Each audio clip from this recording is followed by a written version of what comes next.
She was humiliated in front of an entire first-class cabin, mocked for her clothes, dismissed for her appearance, and publicly questioned for daring to sit in seat 1A. A black woman alone, surrounded by wealth and whiteness, told again and again without words that she didn't belong. Not because of a system error, because of the color of her skin. What the flight crew didn't know, what none of the passengers could have guessed, is that the woman they tried to erase was the one holding the power to rewrite everything. This isn't just a story about a flight gone wrong. It's about how deeply bias is embedded in the spaces we consider elite. It's about silence weaponized as shame, and the moment when silence becomes strategy. Watch closely, because what begins as humiliation will lead to a reckoning none of them saw coming. If you're ready for the truth behind the turbulence, hit like, subscribe, and tell us in the comments, where are you watching from, and which moment shook you the most? This is only the beginning. The terminal buzzed with the muted chaos of boarding announcements and rolling luggage as Sylvie Rhodes made her way toward gate C18. She clutched her boarding pass like a passport to another world. Her fingers curled around its edges with unconscious tension. Her suitcase, scuffed and stitched at the handle, rolled unevenly beside her. She wore an old navy peacoat, functional rather than fashionable, and sensible walking shoes that had seen too many miles. Her hair, coiled into tight natural curls, was tucked beneath a faded knit cap. She didn't try to stand out. She didn't need to. Her purpose was simple: get on the plane, sit in her seat, 1A, and rest after a grueling week. When the announcement called for first-class boarding, Sylvie approached with quiet assurance, offering her ticket to the agent without a word. The scanner chirped approval, and she nodded, stepping into the jet bridge with the kind of ease earned from too many years traveling unnoticed. But that ease began to fray the moment she entered the aircraft. The cabin lights glowed warmly, the carpeting was plush beneath her feet, and first class smelled like perfume, citrus, and money. She found 1A quickly, window seat, just as she'd planned. She slid into the leather chair and set her bag beneath the seat, already feeling her shoulders release some of the tension from the terminal. For a moment, she allowed herself to breathe. That breath didn't last long. A pair of polished shoes planted themselves in front of her, and a sharp voice cut through the hum of settling passengers. The voice belonged to Delilah, the lead flight attendant. Her uniform was pressed to perfection. Her lipstick matched the deep red of the airline logo, and her eyes carried the calculating glint of someone who judged everything at a glance. Her tone rose a fraction higher than necessary. According to her, there must have been a mistake. This was first class, and 1A wasn't for just anyone. Her gaze lingered on Sylvie's coat, her shoes, her hair, and without looking at the boarding pass, she asked again if Sylvie was sure this was her seat. Sylvie didn't speak at first. She simply reached into her coat and retrieved the folded ticket. Delilah took it with a frown, glanced at it briefly, and hesitated, then returned it without apology. "You can stay," she muttered, "but try not to confuse the crew next time." As Delilah turned on her heel, her voice cut the air again, loud enough for nearby passengers to hear. This is why they need to be stricter with the boarding process. They let anyone up here these days. The comment lingered like smoke. A man seated in 1C snorted. He was broad-shouldered, white mid-50s, wearing a blue blazer with brass buttons and holding a leather-bound book he hadn't actually read. His name, as Sylvie would later learn, was Brockton. He leaned forward just slightly and said to no one in particular, though everyone could hear, "Well, judging by the wig and that coat, I thought she was airport maintenance." Several passengers chuckled. No one objected. Sylvie felt the humiliation like static against her skin. Her fingers twitched in her lap, but her face remained blank. She knew better than to react. She'd been taught that silence was safer. The laughter died down, but the energy in the cabin had shifted. It was no longer a space of comfort, but a cage of unspoken hostility.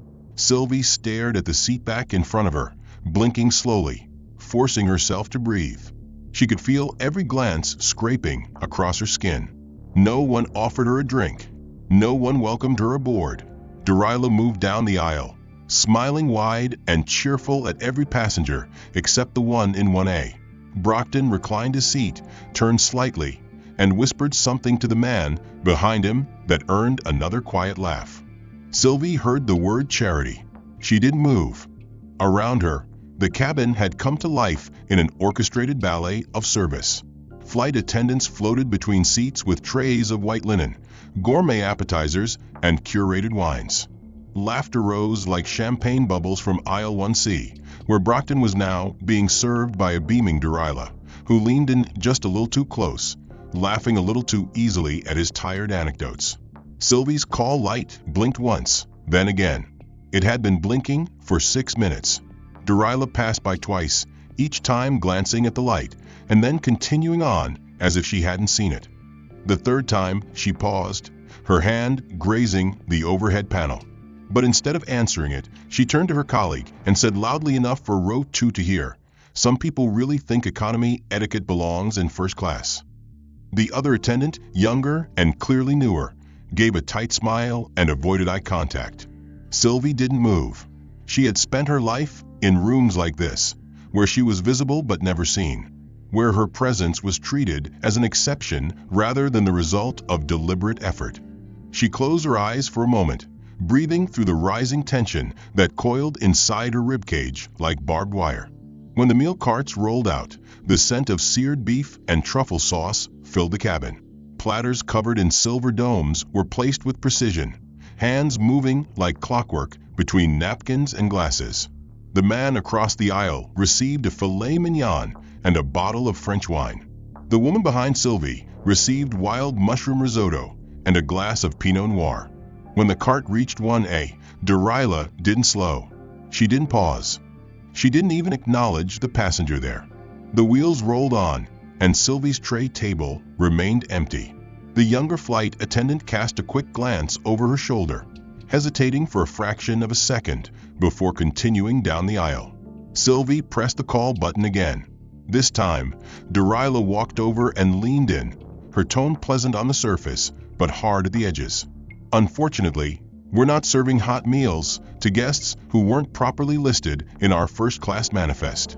You'll need to wait for the mid-flight snack service. Crackers and juice, I believe."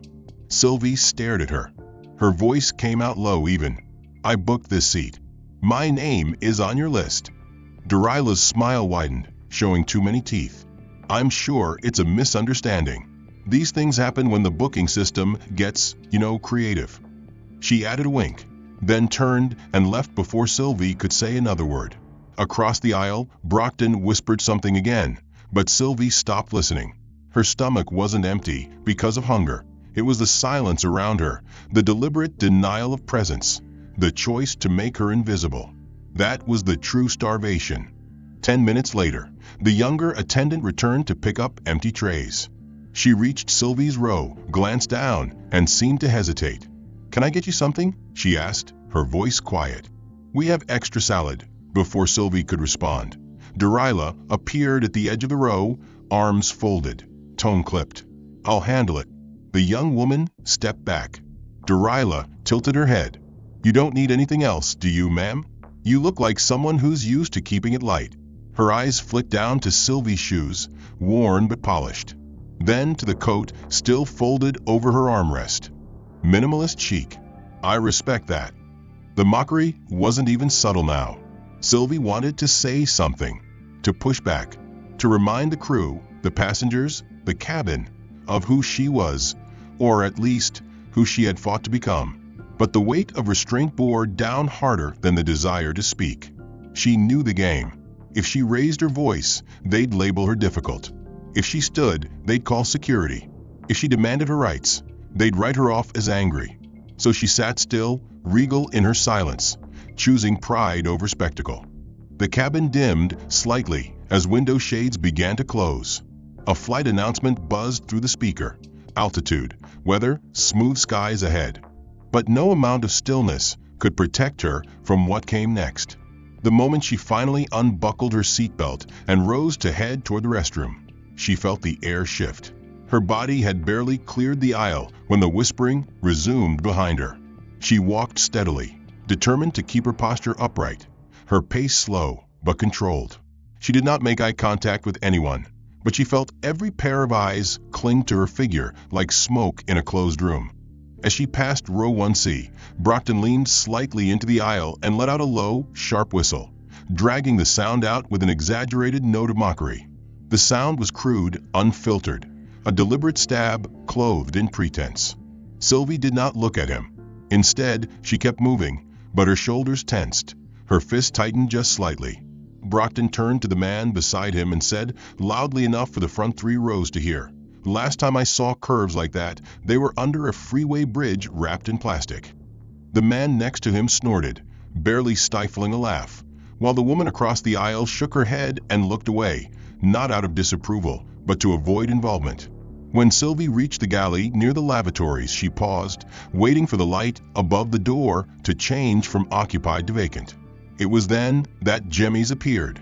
He was a junior flight attendant, young, tall, with neatly combed blonde hair and the look of someone too comfortable in his uniform. His expression was unreadable at first, but as he walked past her, he suddenly reached out with 2 fingers and tugged lightly at the hem of her dress. The gesture was quick, practiced, and subtle enough to pass for accidental, yet unmistakably intentional. His voice followed right after, laced with casual cruelty. "Some silhouettes weren't built for short hems," he muttered, smirking before walking off like it meant nothing. Sylvie stiffened, her breath catching in her throat. She turned her head slightly, enough to see the backs of those who had just laughed at her, enough to see the absence of intervention, of outrage, of basic decency. The restroom door opened. She stepped inside, locked the door behind her, and pressed her palms against the sink basin as if to anchor herself. In the mirror, she didn't see shame. She saw control fraying at the edges.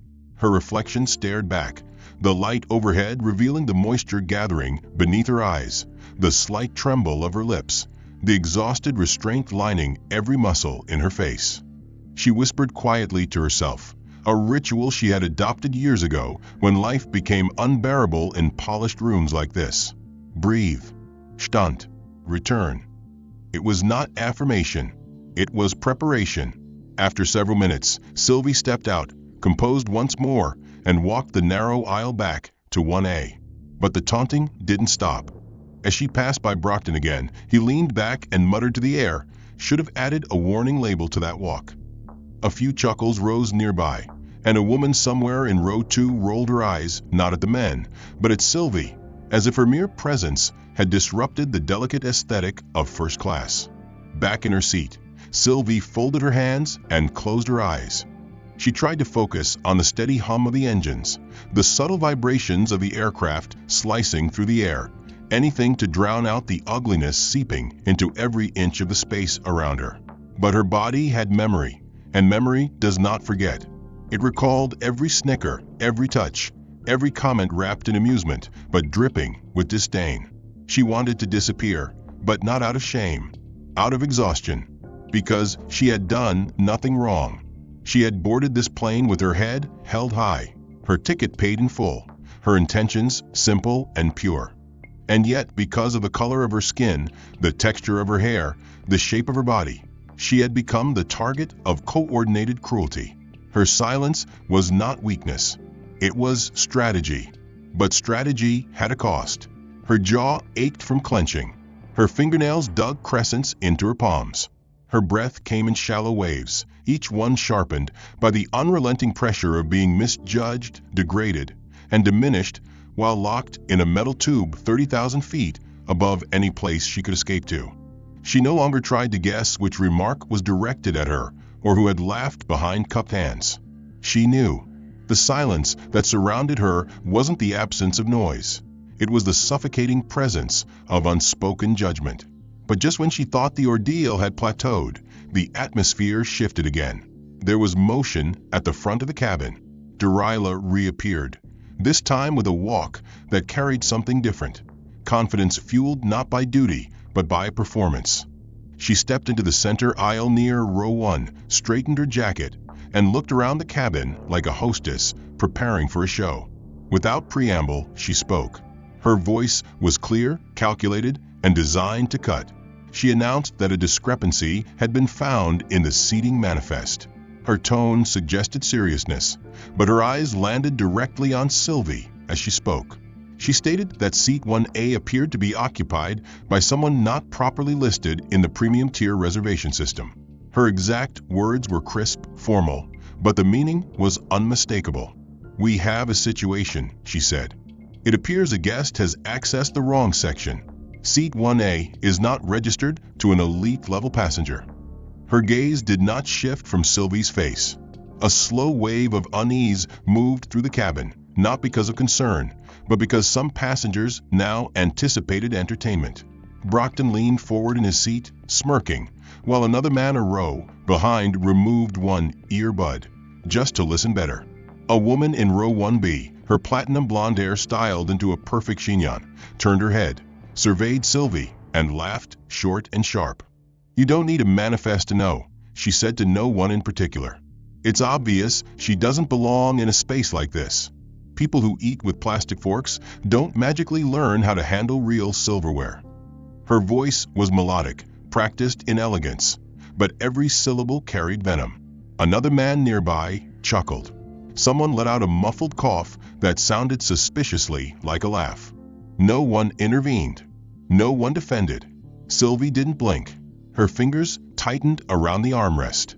Her breathing slowed until it was nearly imperceptible. This moment, this public spectacle, was not unexpected. It had always been coming. Delilah, emboldened by the growing attention, continued.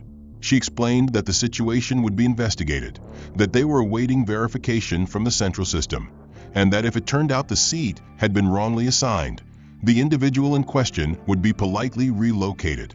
Every word was professional. Every glance was not. Passengers shifted uncomfortably, not because they felt wronged, but because tension made them curious. Delilah turned to leave, but not before casting one final glance back at Sylvie. It was not a glance of apology or even warning. It was satisfaction. The kind of look someone gives when they believe they've won.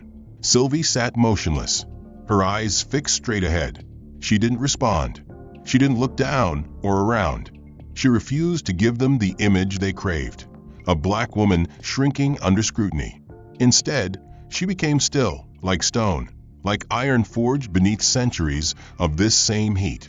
The woman in 1B sipped her champagne and turned back toward her husband, who leaned in and whispered something that made her laugh again. "I doubt she even knows what truffle butter is," she said. "Maybe she won a raffle at the airport." More laughter followed, quiet but sharp-edged. It spread through the cabin like spilled wine, staining the air. A young couple in row 2 kept their eyes on their tablets, but their bodies angled away from Sylvie, subtly, like she carried contagion. A man reading The Economist stole glances over his glasses, his expression unreadable, but his disinterest loud. Delilah returned briefly, whispering something to another attendant who nodded. The two shared a look of agreement before disappearing behind the curtain again. Behind it, a conversation was taking place that Sylvie wasn't meant to hear, but she already knew the script. Words like protocol, appearance, comfort of our regulars. Terms designed to wrap exclusion in the language of professionalism. Still, no one asked Sylvie for her side.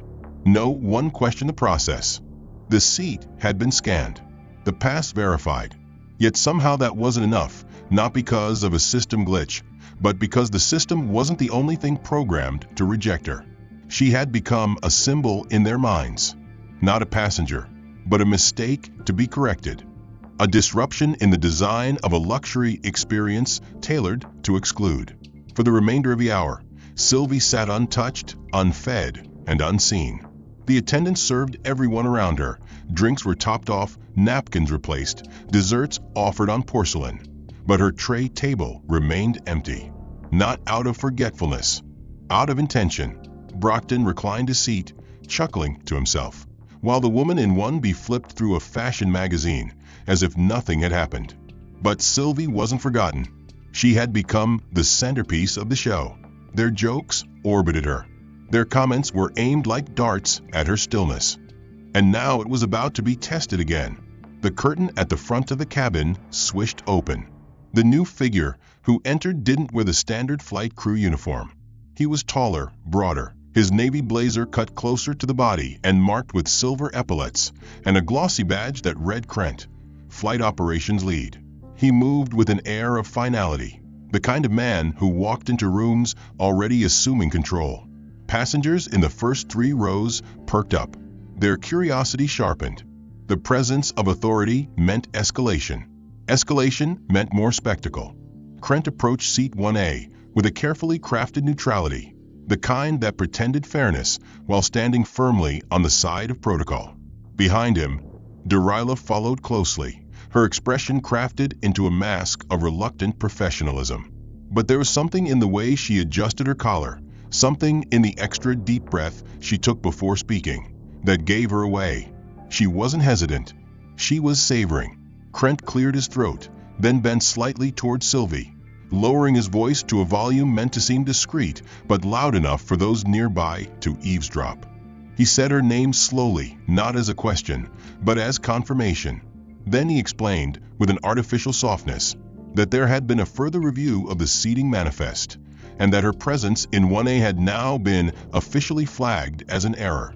He added that the matter had become a compliance concern, and that for the comfort of all passengers, and for operational continuity, she was being asked to relocate to a seat in economy. He paused, then added voluntarily, with emphasis. Sylvie didn't react. She didn't blink. She kept her hands clasped neatly in her lap and stared directly into his face. Krent continued, explaining that if she chose not to move willingly, the airline's protocol would require alerting airport security upon arrival, or worse, arranging an early disembarkation at the next layover point. His words were couched in legality, dipped in courtesy, but every syllable was a blade. Behind him, Delilah sighed, audibly, performatively, shaking her head slightly, as though exhausted by the need to even have this conversation. She turned toward the passengers and gave a tight, apologetic smile, one designed to say, "We're doing our best." Then she murmured something about how some guests insist on challenging the process, loud enough for Brockton and the woman in 1B to catch. The woman chuckled under her breath and murmured, "It was only a matter of time." Brockton leaned back in his seat and muttered, "Should have nipped it at boarding." The whispers thickened again. The cabin had turned into a courtroom where everyone was both spectator and judge. Krent straightened and asked Sylvie again if she would cooperate. This time his voice was firmer. The courtesy was thinning. The patience was procedural, not personal. Sylvie's silence hung like a stone. The absence of response was its own declaration. Krent stepped back and pulled a small tablet from his coat pocket. He tapped quickly, then glanced toward the galley where another attendant nodded and moved toward the intercom. The atmosphere in first class tightened. The word security had not been spoken aloud, but it hovered in the air like a threat wrapped in packaging tape. Several passengers now openly stared at Sylvie, eyes wide not with concern, but anticipation. Conflict was entertainment at 30,000 feet, especially when it confirmed their assumptions. Delilah stepped closer to Krent and said something in a lower tone. He nodded once, glanced back at Sylvie, then turned toward the curtain to make a call to ground support. Just before disappearing, he said that she had one last opportunity to comply. Delilah stayed behind. She folded her arms and looked down at Sylvie, her lips pressed into a thin line of mock sympathy. "You're making this harder than it needs to be," she said. "You're putting the entire cabin at risk of delay." Sylvie's jaw tightened, but she didn't speak. Not a word. Her silence was no longer restraint. It was resistance. Her eyes were fixed forward, but inside, her mind was racing. She could already feel the trajectory of this flight tilting. The game was shifting, not in their favor, and not yet in hers, but something had begun to break. Delilah leaned closer, voice dipped in practiced pity. "It's not about who you are," she whispered. "It's about maintaining order." Then she turned, walked away, and joined Krent behind the curtain. Passengers continued to glance at Sylvie, some shaking their heads, others muttering. A man in 2D crossed his legs and mumbled to his wife, "Why do they always have to make scene?" She nodded, staring down into her Prosecco.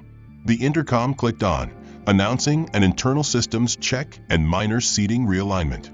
The flight attendant returned, not Delilah this time, but a younger one named Kelston, tall, clean-cut, with the kind of smile that only stretched far enough to be in uniform. He carried a clipboard in one hand, a folded form in the other, and instead of offering it to Sylvie with basic dignity, he flicked the paper casually so that it landed flat across her lap with a soft slap of condescension. He didn't pause. He didn't meet her eyes. He simply turned and spoke over his shoulder as he walked away, loud enough for every nearby ear to hear. Initial at the bottom. That is, if you're able to. There was a chuckle behind her. Not laughter. A chuckle. The calculated release of someone enjoying the theater of humiliation. The paper was a voluntary relocation form. The language was wrapped in courtesy, but the message was clear. By signing, Sylvie would be confirming that she accepted the airline's decision to move her to another seat. She would, in effect, be admitting her presence in one A had been a mistake. She would be giving them their narrative. She stared at the paper for several seconds before touching it. The corners were creased already, as if it had been printed and folded well in advance, as if they'd been prepared for her resistance from the moment she boarded. Her hand moved slowly. She unfolded the sheet, laid it flat across the tray table, and read every word. Her name was misspelled twice. She didn't correct it. Behind her, a couple in their late 20s leaned closer together, whispering just loud enough to be heard. The man had the look of startup wealth, Apple Watch, cashmere hoodie, and the woman wore soft beige tones, sunglasses perched on her head, though the windows were closed. The woman glanced towards Sylvie and muttered, "Do you think she really thought she'd get away with it?" The man snorted. Some people still believe proximity equals privilege. She smirked. Poor thing. Probably saved up for years, printed a fake boarding pass, and thought no one would notice. His reply was more of a murmur, but the words landed. This is probably the closest she's ever been to real money. Sylvie heard it all. She didn't flinch. She didn't look back. But her hand hovered over the signature line, fingers poised with the weight of everything she had carried into this cabin. Restraint, resolve, and now, rising fury. The ink did not touch the paper. Not yet. Delilah returned once more, not to assist, not to intervene, but to stand and observe like a schoolteacher waiting for the last student to surrender. She leaned slightly into the aisle, arms crossed, her expression blank save for a faint twitch at the corner of her mouth. "I hope we're not wasting time," she said sweetly. "The crew needs that seat confirmed so we can focus on passengers who are cooperative." Her eyes drifted meaningfully to the others nearby, as if to say, "This is what we deal with." A few heads nodded. Others turned away, feigning discomfort not with her words, but with Sylvie's silence. The couple behind her now spoke with less caution. "She's probably making a scene just to post about it later. #discrimination, the woman mocked. "Let me guess. Entrepreneur, motivational speaker, life coach." The man snickered. "More like life crasher." Another passenger across the aisle, a man in a blazer embroidered with a university crest, spoke up just loud enough. "I just don't get it. If you're told to move, you move. Why force the issue unless you're trying to prove something?" His companion, a woman with an expensive scarf and glass of Merlot, nodded. "She's hoping for a lawsuit. That's all it is." And then, from 2 rows up, the woman in 1B turned her head again. She smiled faintly and said, "Next time, maybe she'll pick a seat in her price range." Delilah didn't respond. She didn't have to. The cabin had done her job for her. Sylvie sat surrounded, not by people, but by assumptions. They had created a story around her, complete with motive, background, even dialogue. They had made her a caricature of intrusion, a symbol of trespass, and now, with the paper in her lap, they waited for her to confess to a crime she never committed. She looked at the pen that had been clipped to the form. It was branded with the airline's logo, a sleek, corporate lie in ink. She picked it up, slowly, deliberately. Her hand moved across the line, but paused. Not yet. Her eyes scanned the cabin. No one looked back directly. No one wanted to see the pain they had orchestrated. They only wanted to see it resolved. Quietly. Without protest. With a signature. The couple behind her resumed their conversation, now about the upcoming resort they were flying to. Their voices were low but deliberate, cloaked in the same entitlement that filled every breath of this cabin. Delilah hadn't returned, nor had Krent. Their absence was strategic, giving Sylvie time to reconsider, to bend under the pressure of collective judgment. But Sylvie didn't bend. Not anymore.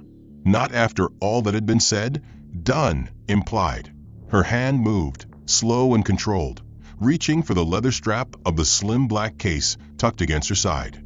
She unzipped the interior pocket of her coat with quiet precision, and from within, she pulled a card no larger than a driver's license, but heavier, darker, and edged in gold. The room didn't notice at first. She held the card low, close to her lap, studying it not as a reminder of her identity, but as a confirmation of what she was about to do. The texture was familiar, metallic, cool, etched with the insignia of the National Aviation Investment Board, the governing consortium responsible for oversight, compliance, and executive review of all federal and private air travel partnerships across the nation. Her name was engraved below the seal. Not printed, engraved.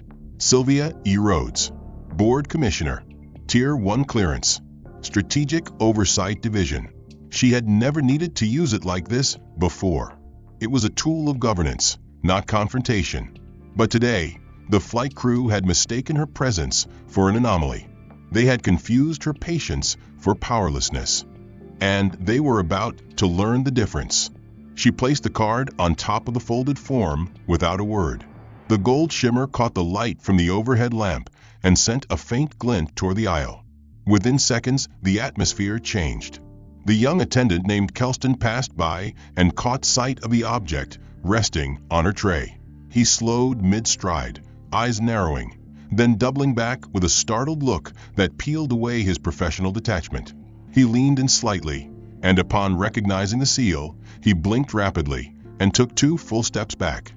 "Excuse me," he muttered under his breath, and within seconds, he disappeared behind the curtain at the front of the cabin. Sylvie didn't move.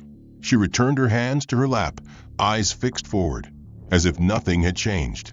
But everything had. Behind the curtain, a storm had begun. Voices rose, muffled but urgent. Someone said, "That can't be real." Someone else said, "You need to verify now." Then, suddenly, the quiet hum of personal crew devices began vibrating. Delilah reappeared seconds later, her face pale beneath her foundation, her hands fidgeting at the sides of her blazer. She stopped in the aisle, stared at the card on the tray, and opened her mouth to speak. No words came out. Krent followed her closely, his phone already pressed to his ear. His voice dropped to a near whisper as he spoke to someone on the other end of the line. His back stiffened as the call continued. "Understood. Yes, I see her. She's here in 1A. There was a pause. Then, "No, we hadn't been informed directly. No, I was not aware of her assignment." Another pause. "Yes, I'll address it immediately." When he ended the call, he approached with the hesitation of someone who had realized he was not dealing with a passenger, but with oversight. The kind that didn't need to raise their voice because their title spoke louder than anything else. Delilah attempted composure, forced a smile, and whispered, "We didn't realize. We weren't informed of any audit presence on board." Her words spilled out too fast. Sylvie didn't respond. She didn't need to. The card had done what her voice had not been allowed to do for hours. It had stopped them. Kelston returned with a printed manifest update, which he handed to Krent without making eye contact. Krent took one look at it, then turned to his crew and nodded sharply. "No further action will be taken regarding 1A. All crew are to stand down." His voice was louder now, more commanding, a poor attempt to reclaim control of a situation that had already spun beyond him. He looked at Sylvie, cleared his throat, and added, "On behalf of the airline, I'd like to extend sincere apology for any misunderstanding or discomfort experienced." He didn't say what the discomfort had been. He didn't name the humiliation, the insults, the attempts to erase her. He offered no explanation, only regret. Sylvie still said nothing. She lifted the card from the tray and returned it to her coat pocket. The folded form remained where it was, untouched, still unsigned, now irrelevant. The murmuring in the cabin ceased. Brockton leaned forward slightly in his seat, his smirk on. The couple behind her stopped whispering. The woman in 1B turned back to her magazine, but her hand trembled slightly as she flipped the page. A new quiet filled the space, not the previous silence of complicity, but the stunned stillness that follows the collapse of assumptions.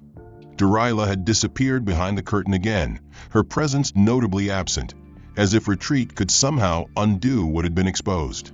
Krent remained standing near the galley, speaking in hushed tones to another crew member with sharp, clipped gestures that hinted at the kind of panic that professionalism alone couldn't contain. Across the cabin, Brockton was no longer reclining. He had straightened in his seat, hands folded tensely in his lap, his gaze repeatedly flicking towards Sylvie, as though seeing her for the first time. A slow realization was unraveling in his mind, pulling threads from memory and stitching them into something undeniable. His eyes widened just slightly, his mouth parted, though he said nothing. But the thought forming behind his eyes was loud. He had seen her before. Not here, not in person, but in print. Just this morning, he had skimmed a business headline that barely caught his attention. An anonymous investor had finalized a surprise acquisition, gaining a majority interest across several transportation firms, 2 rail companies, and 3 major airline groups. The article referred to the investor only by title, Road Strategic Holdings. At the time, he had shrugged it off. Another corporate shakeup, another boardroom reshuffle. But now, seated 2 rows away from a woman who had just shut down the entire flight crew with nothing more than a card and a glance, he began to understand the gravity of what he had overlooked.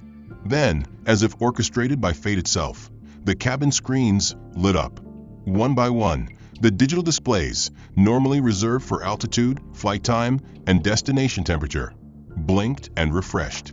A red banner swept across the top of each screen. Breaking news. Some passengers glanced up lazily at first, expecting weather updates or sports scores.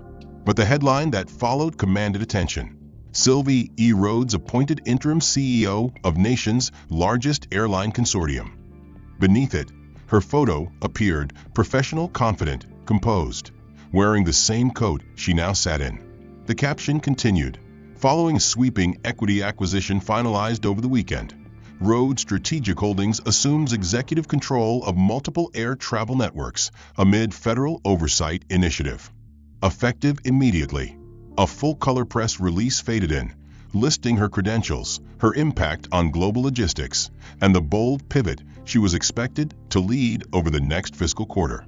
The screens remained silent, but the message was deafening. Passengers sat frozen. No one touched their drinks. No one adjusted their seat. No one said a word. It wasn't just that she had power. It was that they had mocked, degraded, and threatened the very woman now steering the future of the space they believed they owned. Sylvie continued facing forward. She made no reaction to the screen. She didn't need to. Her presence alone now answered every question they hadn't had the courage to ask. Behind her, the couple who had speculated about her forged ticket no longer whispered. The woman's face had drained of color, and the man nervously tapped his fingers against the armrest, his bravado hollowed out by truth. The older woman in 1B, who had once laughed about truffle butter and knowing who belonged where, now sat stiff, eyes locked on the window. Her body turned slightly away, as if shrinking into the upholstery would grant her some kind of escape. Krent received another call. He didn't take it behind the curtain this time. He answered it right there, nodding rapidly, murmuring apologies, asking if there would be further directives. Then, his voice cracking, he said, "Yes, she's seated in 1A. Yes, we're aware now." He listened for several seconds, then muttered, "Understood. Full compliance. Immediate deference." He ended the call and stood still, unsure of whether to approach Sylvie again. His feet didn't move. Neither did hers. Then a new directive echoed through the cabin's PA system, not from the crew, but patched directly through the internal feed from corporate headquarters. The voice was clear, firm, female, and unmistakably formal.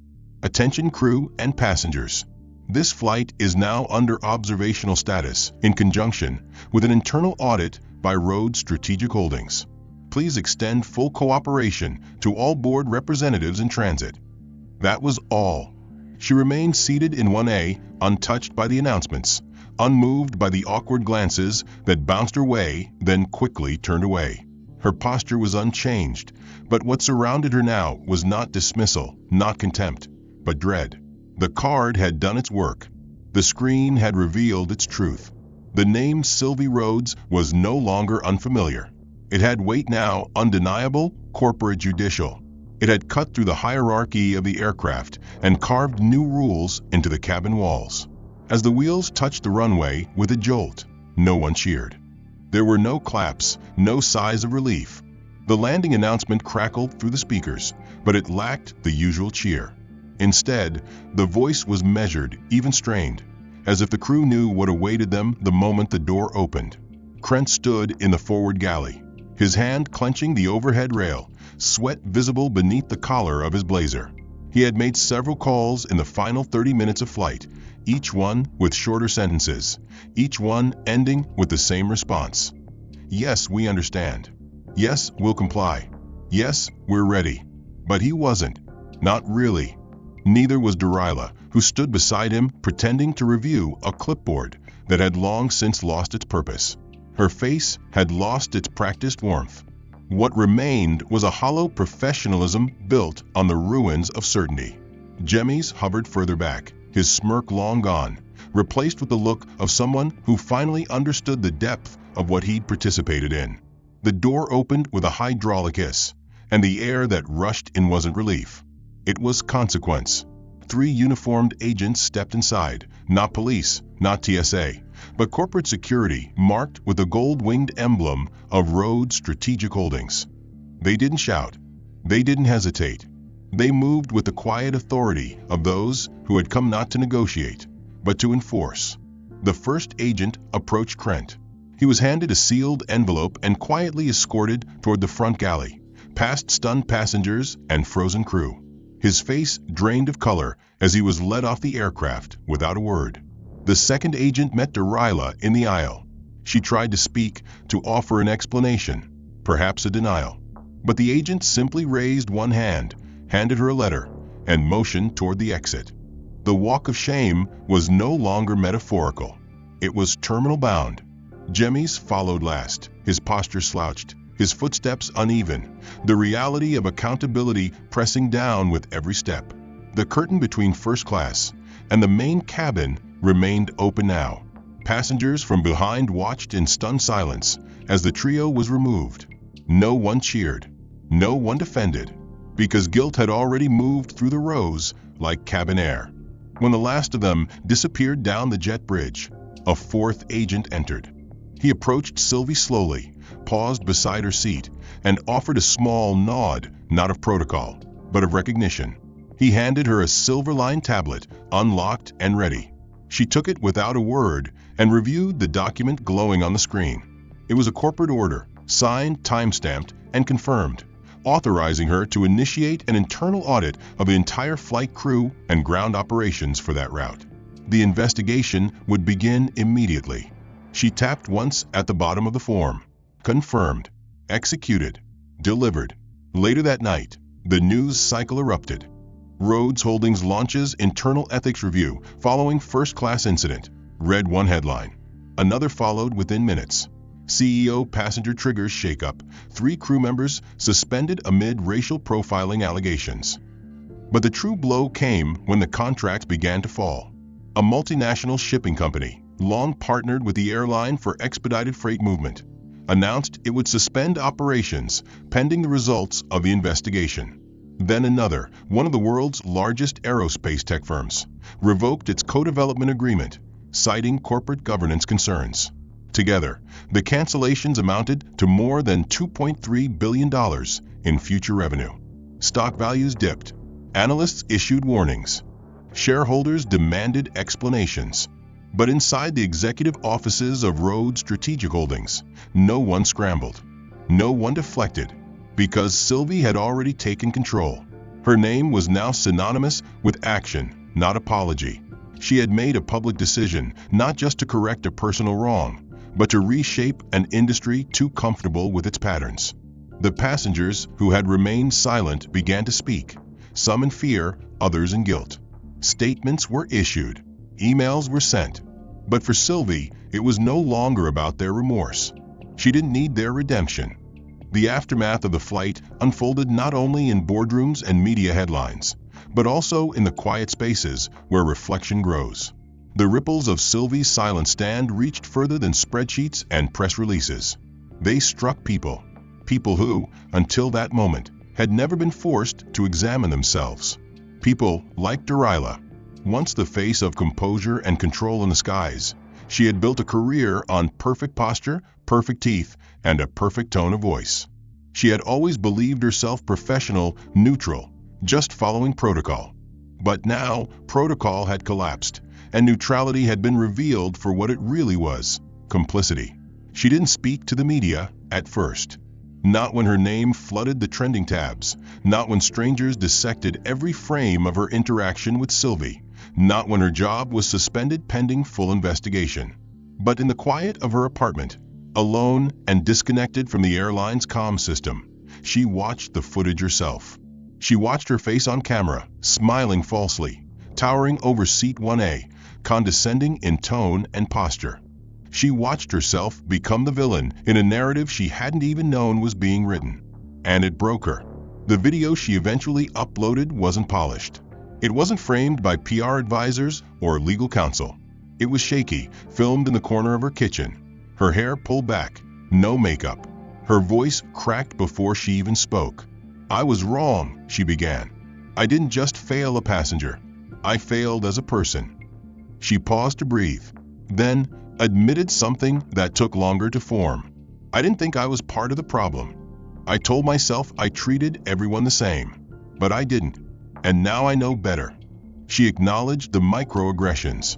She described the moment she caught herself instinctively doubting Sylvie's right to be there, not because of a system error, but because of a bias too deeply rooted to see until it was exposed. Her confession wasn't designed for forgiveness. It was simply the beginning of understanding. She said she would no longer return to the airline, even if reinstated. She said she had enrolled in a certification program for equity education. "Not because it clears me," she clarified, "but because I need to unlearn what I thought was normal." The video was viewed over 20 million times. Comments were divided, as they always are, but the impact was undeniable. A month later, she was seen volunteering at a travel justice nonprofit in Atlanta, helping design cultural sensitivity training modules, not for optics, but for repair. Across the city, in a more guarded but no less shaken apartment, Brockton faced his own reckoning. Unlike Delilah, he had no camera pointed at him. His remorse grew slower, quieter, but it was real. The article he wrote didn't appear on corporate press sites or glossy platforms. He published it on his personal page, titled it simply, "The Woman in 1A." In it, he recounted the entire flight, not just what happened, but what he had said. He didn't soften it. He didn't disguise it. He included the jokes, the smirks, the assumptions, word for word. And then he wrote about what changed.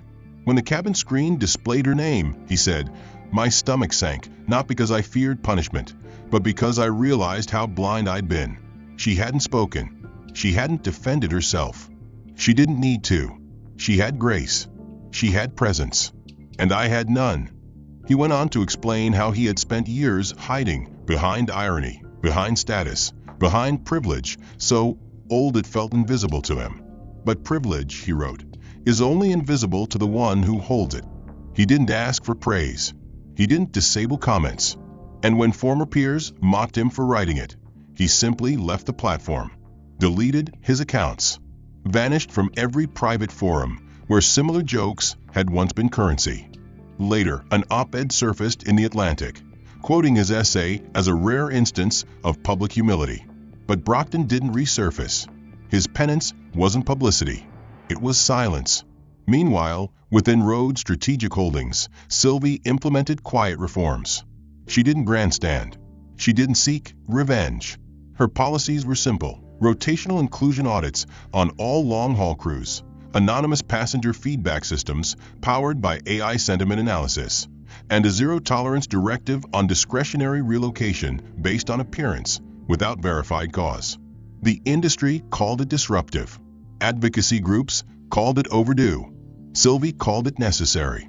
She never addressed the flight publicly. She never gave interviews. But months later, during an internal summit for aviation equity, she stood on stage in front of 400 employees and said one line that echoed louder than any policy memo. Power is not the right to rise above others. It's the responsibility to lift others up, even when they've tried to hold you down. The room went still. No clapping. Just the realization that they were hearing not a speech, but a standard. The flight that had begun with shame ended with systemic shift. Not because Sylvie demanded apology, but because she modeled what dignity looked like under fire, what leadership looked like in silence, what justice looked like with poise. And now, her name no longer floated through first-class cabins as a warning or as a rumor. It remained etched in the infrastructure of change at 35,000 feet and everywhere beneath it. The end. If this story moved you, inspired you, or made you think twice, don't forget to like and subscribe for more powerful narratives that challenge perception and reveal truth. We'd love to hear from you in the comments. Which moment hit you the hardest? And where in the world are you watching from today? Let us know below and join the conversation.